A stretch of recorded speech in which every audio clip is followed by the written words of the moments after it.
Artinya peningkatan pendapatan selama produksi. Satu siklus produksi? Satu siklus produksi itu kita bisa dapat bersih antara 11-13%. Meningkatnya ya. Meningkatnya. Cukup lumayan nih sahabat Biotrop ya. Ya, kalau itu untuk ikan rata-rata 10% lah. Itu untuk ikan ya. Ikan kerapu ya. Ikan kerapu ya. Itu bukan yang paling cantik di Keramba ya. Masih ada lagi yang lebih cantik lagi. Masih ada lebih cantik lagi. Apa tuh yang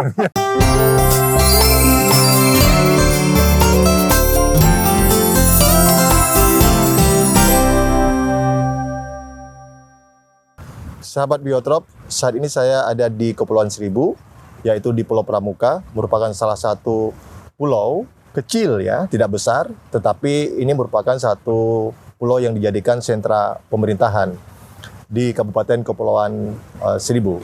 Nah, di Kepulauan Seribu ini, termasuk di Pulau Pramuka, sangat potensi dikembangkan untuk kegiatan agromaritim. Salah satunya adalah kegiatan untuk budidaya ikan di dalam keramba jaring apung. Nah, di tengah-tengah saya sudah hadir kolega saya, sahabat saya, Dr. Yon Fitner. Mungkin bisa memperkenalkan diri Dr. Yon, menyapa. Baik, terima kasih Pak Julham, sahabat Biotrop yang kita cintai di mana saja berada. Perkenalkan, saya Yon Fitner, Kepala PKSPL IPB yang disahkan oleh Rektor IPB untuk bertugas melaksanakan kepemimpinan di PKSPL 2021 sampai 2025. Salah satu wilayah kerja kita adalah di Pulau Seribu. Ya, sahabat Biotrop, kalau kita bicara pusat penelitian di Indonesia, maka siapa sih yang tidak kenal dengan Pusat Kajian Sumber Daya Pesisir dan Laut gitu ya? Apakah di Indonesia ataupun di mancanegara? Saya ingin tanya, sebenarnya PKSPL ini didirikannya kapan, Pak Yon? Ya, PKSPL ini sudah berumur 25 tahun, Pak Julham. Tepatnya di bulan Agustus kita tahun kemarin berulang tahun yang ke-25 begitu. Dan sekarang tahun 2022 tentu akan memasuki usia 26 tahun ya, yang tidak lagi pendek untuk sebuah institusi riset yang memang harus kita develop menjadi industri pendidikan, sains, dan tentu punya karya yang lebih membumi, kira-kira begitu Pak Julham. Ya, sahabat Biotrop, usia memasuki 26 tahun itu adalah usia memasuki usia dewasa gitu kan ya. Nah, tentunya apa sih yang menjadi visi PKSPL ya? PKSPL dalam mengembangkan kegiatan pengelolaan wilayah pesisir dan lautan. Mungkin nanti termasuk misalnya kenapa kok tertarik dengan kegiatan agromaritim nih sebenarnya? Ya. Sahabat Biotrop yang kita cintai di mana saja berada, PKSPL sebagai institusi dari IPB tentu perannya tidak lepas dari visi misi IPB secara keseluruhan Pak Julham. Karena memang upaya kita adalah untuk mendukung setiap program IPB, terutama dalam penguatan agromaritim. Nah, ini penting. Dalam konteks ini, sejak 25 tahun founding father-nya PKSPL sudah mendorong upaya ini dengan skema integrated coastal management, dengan skema ekonomi kelautan, dengan skema pengelolaan pesisir berbasis masyarakat, dan tentu ini kita elaborasi di dalam visi yang besar. Nah, makanya peran PKSPL untuk mendukung program rektor dalam penguatan agromaritim menjadi tanggung jawab yang harus kita emban sekarang. Nah, untuk itu kita mencoba membuka ruang yang lebih luas ya, termasuk ke wilayah pesisir, pulau-pulau kecil dan masyarakat, dan kita harus mempunyai satu platform yang bisa kita jadikan prototype. Nah, kenapa PKSPL mengambil Pulau Seribu sebagai salah satu lokasi yang kita bisa kembangkan prototipe? Stasiun ya? Stasiun betul ya. Jadi stasiun ini kita kembangkan sebagai bagian dari prototipe kita, keberadaan PKSPL bersama masyarakat.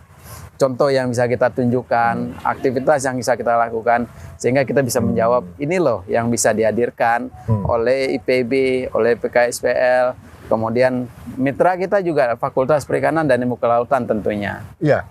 Jangan-jangan cek ombak jadi satu program nih jangan. Kita masih menunggu ini undangan dari Bu Susi apakah. tapi anyway saya kira tapi memang PKSPL juga sering melakukan cek ombak, cek air laut juga ya. Kan, gitu, secara kan? Aktual iya gitu kan ya. Sebenarnya gitu kan ya. Betul ya. Nah, jadi tadi ya kalau kita lihat Integrated Coastal Zone Management, salah satunya adalah yang saat ini sedang dikembangkan di PKSPL adalah kegiatan sea farming. Nah, ini kira-kira bisa diceritakan dari mana awal mulanya ide kok menarik nih kalau mengembangkan sea farming di dalam satu kawasan wilayah pesisir dan laut gitu. Ya, sea farming ini merupakan sebuah pilihan yang kita ambil untuk program pemberdayaan masyarakat di pulau-pulau kecil. Kayak seperti pilihan seorang wanita ya berarti ya gitu ya. Harus gitu. Seksi dia. Harus ya? seksi, gitu kemudian dia juga harus selected ya, tidak bisa di mana saja, tetapi harus di slow water, perairan dangkal begitu kan, dengan keterkaitan ekosistem yang lengkap, dan paling penting adalah ada masyarakat di situ. Ada masyarakat yang bisa diajak, kemudian masyarakat itu diberdayakan sehingga ekonominya meningkat. Gitu. Betul. Karena target kita adalah memberikan kemanfaatan kepada masyarakat. At least mereka bisa mencontoh kita, bisa belajar dengan kita, bisa melakukan hal-hal yang memang kita kembangkan. Nah itulah, jadi ada transfer dari kita kepada masyarakat. Sebenarnya itu Pak Gen. Jadi Pak Yon senang kesini ada masyarakat yang cantik juga jangan-jangan gitu ya? Salah satunya itu ya gitu. Paling tidak kalau ngelihat ikan kerapu tikus hati senang, lihat ikan kerapu bebek hati senang, walaupun yang mendampingin teman-teman teknisi begitu. Ya, apalagi kalau di sea farming ini sering ada mahasiswi yang cantik-cantik juga nih penelitiannya nih sahabat biotrop gitu kan ya. Nah, tapi betul bahwa kalau kita misalkan ke Pulau Seribu, di samping misalkan airnya yang masih jernih, tetapi memang ekosistem terumbu karang ini semakin bagus nampaknya nih dari tahun ke tahun ya. Kalau kita bandingkan dengan tahun 90-an, sekarang ini kan dengan program-program rehabilitasi terumbu karang itu menjadi lebih bagus gitu ya. Nah ini kan sea farming ini kan, kapan nih Pak Yon sebenarnya nih mulai ada di Pulau Semak Daun ya kalau tidak salah lokasinya gitu ya. Sea farming ini sudah berumur 17 tahun. 17 tahun 17 ya, bisa dibayangkan ya. Ya, sudah remaja benar. Remaja benar ya. Remaja gitu benar. Ya. Jadi kalau tapi udah masuk akhir balik ya. Artinya sudah ada tanggung jawabnya untuk masyarakat begitu. Jadi 17 tahun kita membangun masyarakat berkelompok, membuat mereka yakin budidaya itu menjadi pilihan. Makanya karena ini juga memenuhi tuntutan dari DKI waktu itu ingin menjadikan Pulau Seribu sebagai ladang bahari. Ladang bahari. Nah, ladang dan taman bahari itu harus kita isi dengan aktivitas budidaya, rumput laut, sea farming, KJA, dan sebagainya. Itulah kita ambil pilihan. Memang tidak mudah di awal-awalnya, proses yang panjang, menyadarkan, mau menggerakkan masyarakat yang tadinya sifatnya pasif, kemudian untuk menjadi terbuka. Tetapi perjuangan itu kemudian mulai diikuti oleh mereka, aktivitas mereka juga berkembang, support dari pemerintah berkembang, dan tentu ini menjadi support juga bagi PKSPL bahwa kita tidak berjalan sendirian. Ya. Nah, kan sea farming itu kan English banget gitu. Ya, betul, betul. Kalau kita terjemahkan dalam bahasa Indonesia, kira-kira buat sahabat biotrop nih supaya lebih mengenal gitu. Apa sih, gimana sih sebenarnya sea farming itu, konsepnya seperti apa sebenarnya konsep sea farming ini? Ya, kalau masyarakat Pulau Seribu tuh sering keseleo menyebutnya sea farming. Sea farming, oke, sea farming. Sea farming itu karena mereka juga tidak mengerti apa sea farming. Tapi kita mencoba waktu itu konsepnya sea farming dan ranching. Jadi kita membangun satu area untuk aktivitas budidaya di dalam satu ruangan menggunakan fasilitas KJA. Nah, kemudian di luar dan di belakang itu yang lebih dangkal lagi kita jadikan ranching. Awalnya rencana kita begitu. Ranching ini adalah bagian dari padang pengembalaan ikan, maksudnya begitu. Nah, kira-kira dengan konsep itu masyarakat kita ajak, kita bawa, dengan begitu kita menjelaskan. Karena mereka sulit sekali, sea farming apa sih? Setiap pertemuan sea farming apa sih? Akhirnya kita jelaskan berbudidaya di laut dangkal dengan menggunakan fasilitas perairan dangkal, dan kita tunjukkan itu perairannya mana, lokasinya mana, kita ajak mereka. Nah, cara transfer knowledge yang kita bangun seperti itu. Jadi sea farming ini sebenarnya Pak Kepala PKSPL merupakan suatu sistem integrated farming atau budidaya beberapa komunitas perikanan. Nah, betul. bisa diceritakan dulu awalnya misalkan yang ada dalam KJA itu apa sih yang dibudidayakan, kemudian yang di dalam sea ranching itu apa sih misalkan gitu? Nanti sambil larinya ke Faname kan? Baik, ini memang perjalanan panjang. Jadi kita mencoba mengakomodasi waktu itu masyarakat yang menangkap ikan hidup, kemudian dia tampung di tempat penampungan dia. Nah, setelah itu kita ambil, kita ajarkan lebih baik dibuat satu area kandang luas, namanya rensing. Jadi apapun saja waktu itu kita masukkan di situ, termasuk teripang. Jadi kandang itu bukan hanya di darat. Bukan hanya di darat. Domba, Betul, kambing, gitu betul, kan, ya. betul sekali, Tapi Pak juga Julang. kandang bisa dibawa di istilahnya di laut juga. Di laut gitu ya. juga. Biar terkenal dengan masyarakat berarti ya. Ya, betul. Nah, kemudian area sea farmingnya itu, karena ini konteksnya adalah kalau dalam bahasa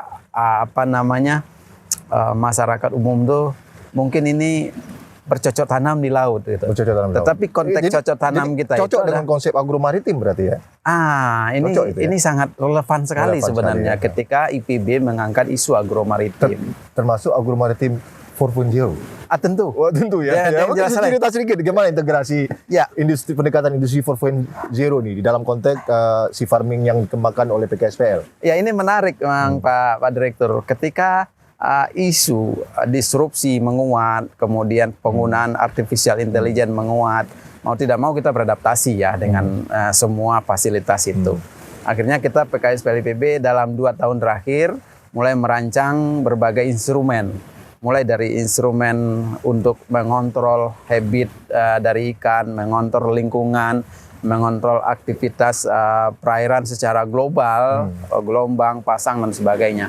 Sehingga kita bisa memastikan bahwa kegiatan budidaya kita lebih baik, lebih efisien, dan bisa dikendalikan dengan sangat baik. Karena awalnya kita berpikir dan hanya menggunakan tanda-tanda alam misalnya untuk mengendalikan budidaya. Tapi sekarang ketika kita melihat ikan tidak mau lagi makan, kita lihat dari instrumentasi yang kita pasang, underwater visual television itu, kita bisa memastikan ini ada gejala penyakit kah, atau ini ada gejala kekurangan pakan kah gitu. Sahabat Biotrop, ini menarik bahwa saat ini sea farmingnya itu mungkin akan saya tanyakan, apakah ini sudah bisa disebut dengan smart sea farming gitu ya?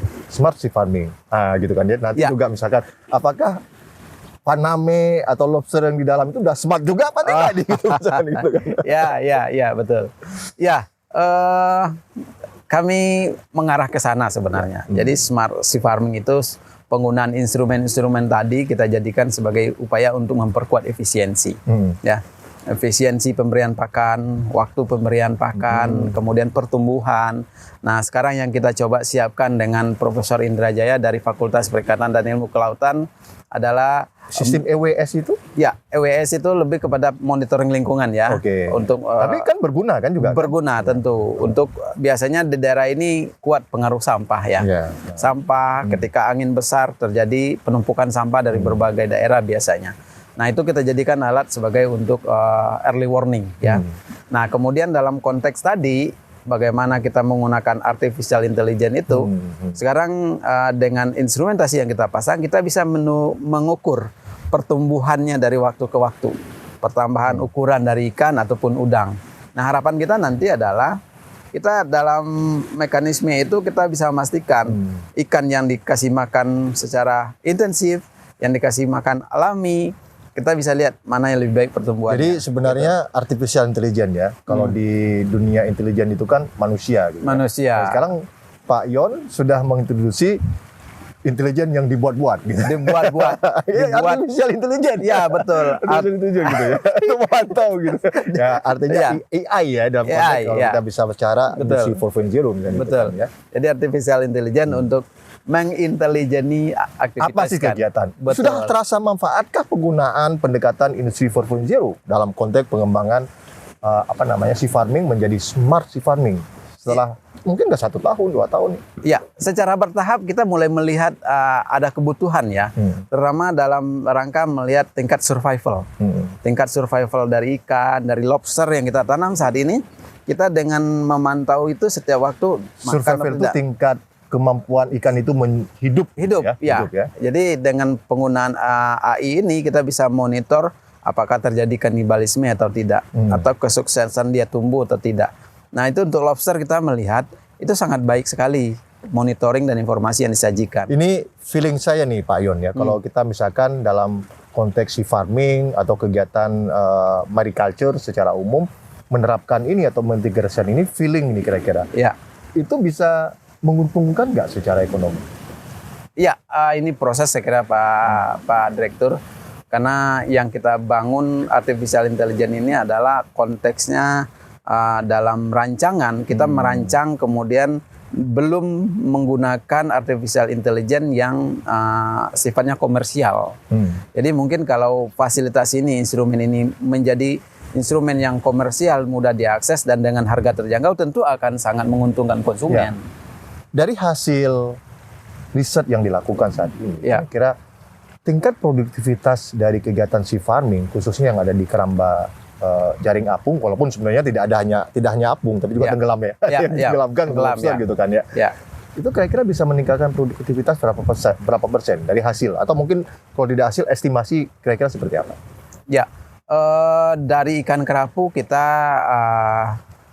bisa menghasilkan, mungkin dalam catatan yang mudah diingat oleh teman-teman pemeriksa adalah kita bisa meningkatkan produksi, nilai produksi ya, artinya peningkatan pendapatan selama produksi. Satu siklus produksi? Satu siklus produksi itu kita bisa dapat bersih antara 11-13%. Meningkatnya ya. Meningkatnya. Cukup lumayan nih sahabat Biotrop ya. Kalau itu untuk ikan rata-rata 10% lah. Itu untuk ikan ya. Ikan kerapu ya. Ikan kerapu ya. Itu bukan yang paling cantik di keramba ya. Masih ada lagi yang lebih cantik lagi. Masih ada lebih cantik lagi. Apa tuh yang lebih cantik lagi? Yang lebih cantik itu lobster. Lobster, oke. Kenapa cantik? Ini perlu juga sedikit sahabat Biotrop tahu. Ya, karena ini kan komoditas premium ya Pak Jolam ya. Jadi ketika komoditas premium yang banyak diminta, diprimadonai oleh konsumen begitu.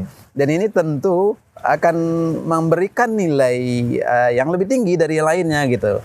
Jadi kita dari satu kali berproduksi dengan lobster ini pada skala ukuran sekitar 50 baru 50 gram ya. Itu baby lobster.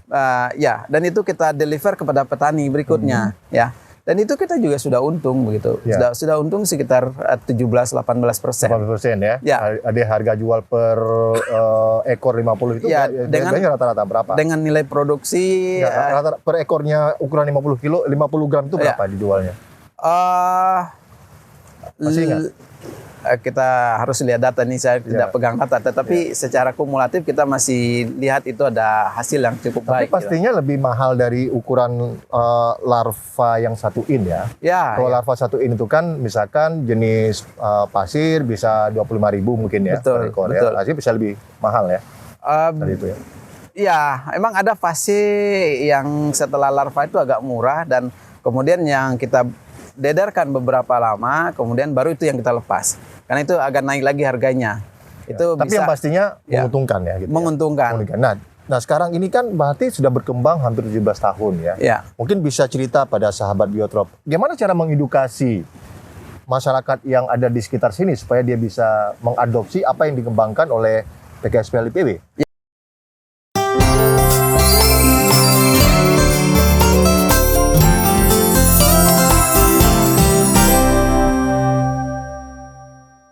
Mungkin bisa cerita pada sahabat Biotrop, gimana cara mengedukasi masyarakat yang ada di sekitar sini supaya dia bisa mengadopsi apa yang dikembangkan oleh PKSPL IPB? Ya, memang tidak semua masyarakat di sini itu berminat untuk berbudidaya, itu satu catatannya. Kemudian yang kedua, ketika mereka berhasil kita seleksi, kita dapatkan yang minat budidaya siapa, nah kita ajak mereka untuk mengenali apa sea farming, aktivitas sea farming. Kemudian kita berikan pelatihan bersama pemerintah daerah Provinsi DKI Jakarta.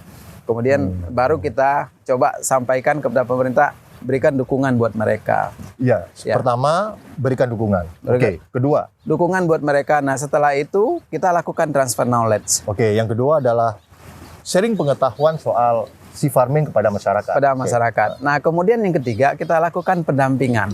Kita bentuk kelompok. Pendampingan itu salah satu proses yang penting saya kira, sahabat Biotrop. Nah, kita lakukan dengan pembentukan kelompok. Jadi saat ini di Pulau Seribu kita punya kelompok sea farming namanya, yang ketuanya masyarakat, anggotanya juga masyarakat. Bukan sea farming Pak Ion. Nah, sea farming. Bagi mereka sea farming. Ya. Nah, disitulah kemudian nama kan itu menarik nih, branding nih. Ya, betul sekali. Dan saya kira ini jadi challenge kita karena memang pola masyarakat yang selama ini berpikir instan ternyata tidak secara serta-merta kita bisa rubah. hari ini tanam terus bulan depan panen. Itu yang juga harus kita edukasi bahwa dia harus menjaga, mengawal produk-produk ikannya yang ada di laut itu supaya tetap bisa menghasilkan. Nah, kalau pola tangkap kan mereka tangkap dapat. Tergantung sama alam. Ya, dapat atau tidak. Walaupun si farming kita juga secara bibit lobster ya, masih tergantung sama alam. Sama tapi alam. kalau jenis-jenis paname, kemudian kerapu tadi, kita sudah punya sistem budidaya yang baik, gitu kan ya? Betul Pak Jom. Nah, jadi itu menarik ya, sahabat Biotrop. Kita ingin tahu sebenarnya dari Dr. Yon Fitner, seorang pakar tapi juga aktivis mahasiswa dalam memimpin PKSPL ini, kira-kira konteks si farming ke depan apa yang diharapkan? Gimana Pak Dr. Yon Fitner? Apa sih harapan-harapan ke depan gitu? Ya, kita melihat si farming ini sebagai sebuah instrumen yang bisa kita dorong untuk mendekatkan kampus dengan masyarakat. Oke. Ya. Sehingga kita merencanakan nanti akan membentuk sebuah komoditas yang namanya si farming system. Si farming system ya. Nah, si farming system itu kita ingin menjadikan Pulau Seribu ini sebagai senternya si farming Indonesia. Dan kita sebenarnya sudah diundang untuk ke kementerian KKP? Ya, betul. Bukan Kemenko Marinvest? Bukan. Jadi diminta untuk presentasi bagaimana si farming itu bisa kita kembangkan di daerah lain. Iya. Ini konteks replikasi nih, sahabat Biotrop. Nanti kita tanyakan ya apakah sudah ada replikasi nih. Ya, nah harapan kita adalah dengan pengawalan IPB di daerah lain pun kita bisa melakukan pendekatan yang sama, mengawal, mendampingi bersama masyarakat, membangun sistem, dan sehingga kalau memang sistemnya terbangun dengan baik, tahun ini kita menyebut PKSPL itu sebagai excellent system, sehingga integrasi antara si farming pun dengan data-data kegiatan si farming itu terintegrasi, termasuk produksinya. Jadi semua nanti yang terintegrasi di situ, kita bisa lihat tuh, harapannya adalah si farming berkembang di daerah-daerah lain dan bisa dikontrol oleh PKSPL secara bersama gitu. Itu harapan yang akan kita sampaikan. Saya dengar-dengar akan dikembangkan di daerah yang mirip-mirip seperti ini. Mungkin Pak Yon bisa menyebutkan di daerah mana tahu supaya teman-teman masyarakat perikanan Nusantara begitu ya. Itu happy dengar dari Dr. Yon Fitner nih. Ya. Jangan-jangan kembangannya ke kampung halaman nih. Nah, ini menarik nih Pak Julam, ini bisa saja mendorong kita berpikir jadi benar begitu ya. Di Pulau Mande. Anda itu cakep sekali tuh. Ya memang kampung Pak Julam juga saya lihat. Daerah yang memang sudah pernah kita lakukan konsolidasi untuk si farming yaitu Belitung ya. Belitung ya. Belitung, kemudian itu yang negerinya Pelangi itu ya. Laskar Pelangi. Laskar Pelangi betul Pak Julam. Kemudian yang kedua Batam okay. Pernah kita lakukan. Batam enak nih, sahabat Biotrop, dekat dengan Singapura ya. Betul. Ini pasar yang saya kira potensial sekali. Nah, kemudian yang kemarin sudah dikomunikasikan oleh PKSPL adalah kita akan mengembangkan di Natuna. Rencananya kita akan di Natuna ya. Di Natuna. Ya. Nah, jadi harapan yang paling penting kan pengembangan sebuah program ini kan soal sustainable financing gitu ya. Barangkali. Nah, sudah kebayang belum strategi-strategi bagaimana menciptakan satu sustainable financing dan innovation financing dan supaya program ini tidak hanya dirasakan oleh masyarakat Pulau Seribu, masyarakat ibu kota ini ya gitu kan ya, walaupun jauh di Jakarta sedikit gitu kan ya. 1,5 jam pakai kapal gitu ya, kapal cepat gitu. Nah, itu ada nggak strategi khusus Pak Yon untuk sebuah harapan ke depan? Ya, kita melihat ini sesuatu yang sangat mudah ketika sistem industri dari usaha budidaya ini jalan Pak Julam. Jadi budidaya tidak hanya sebagai sebuah prototipe, sebagai sebuah exercise, tapi juga sebuah sistem produksi. Nah, itu yang kita harapkan. Kita ingin menyampaikan kepada pemerintah ketika ingin membangun komunitas masyarakat yang bisa mendukung budidaya, at least misalnya satu kelompok dengan 24 keramba dan sebagainya, kita sudah memastikan itu sistem bisnisnya jalan. Ya, Pak. Tapi Pak Yon ya, kan kita kalau selalu teriak ini ke pemerintah kan bisa lama-lama tuli juga gitu kan ya. Karena kan PKSPL itu bahagian dari DUDA ya gitu. Dunia akademik. Ya, kan? Jadi bukan DUDA sesungguhnya Pak Yon. DUDA apalagi duren gitu kan ya, DUDA keren ya. DUDA keren gitu kan ya. Nah, gimana cara menggait si Dudi gitu, dunia industri, ada nggak kira-kira strategi kaitan dengan program-program mungkin pemerintah kan saat ini banyak gitu mungkin. Ya. Dudi ini ada dua yang kita lihat sebenarnya. Tidak ada Dudi yang keren ya. Ada Dudi keren dan Dudi tidak keren. Dudi yang kita lihat ini ada dua nih Pak Jola. Yang pertama Dudi yang masuk ke dalam sistem pasar. Oke. Yang kedua Dudi yang memang masuk ke dalam sistem pemberdayaan masyarakat. Oke. Nah, Dudi yang masuk ke sistem pasar itu terkait dengan bagaimana kita deliver produk kita, bahan hasil dari usaha masyarakat nelayan kepada pasar. Nah, itu mereka biasanya relatif terbuka ketika memang melihat ada potensi dan sustainability dari hasil produksi itu ada, mereka akan terbuka untuk menerima. Ya Satu kan itu. biasanya kan kalau duren sebenarnya kan jaren ya. Jaren gitu ya. Nah gimana kalau cari-cari ini kan Anda kan duda keren gitu kan ya. Duren ya, duda keren atau dunia akademik yang keren gitu kan ya. Gimana cara-cara merangkul si Dudi ini nih, janda yang keren ini supaya masuk gitu. Ya. Nah, itu jadi kalau ketika memang kita sudah mempunyai produk yang bisa continue, dia akan datang. Jadi itu semacam hormon yang bisa menarik sendiri gitu. Pertama continuity Produk harus kita pastikan bahwa aktivitas budaya berjalan setiap waktu dan mereka bisa memastikan untuk dapat mengambil produk itu setiap Bagaimana waktu. dengan quality? Nah, quality itu quality continuity ya. Untuk pengawalan quality kita dalam sistem sea farming itu kita sudah merancang dengan Direktur Sea Farming sendiri Pak Irzal. Nanti akan ada semacam Dr. Irzal Effendi. Dr. Irzal Effendi, betul. Jadi jangan salah sebut Pak Ion gitu ya. Dr. Irzal Effendi ini salah satu founding father-nya dari Sea Farming. Kita merancang sistem konsultasi melalui jaringan yang kita bangun di Sea Farming itu. Jadi ketika ada penyakit, kemudian ada ikan yang tidak sehat, ada kematian, ada lingkungan perairan, Sahabat kita Biotrop, monitor. berarti kalau mau nanya soal bagaimana mengembangkan Sea Farming, boleh langsung ada hotline nomor kontaknya yang bisa dihubungi, masih ingat mungkin barangkali? Oh iya, nanti kita kasih tahu kepada teman-teman karena memang ini menghafal nomor handphone ini juga.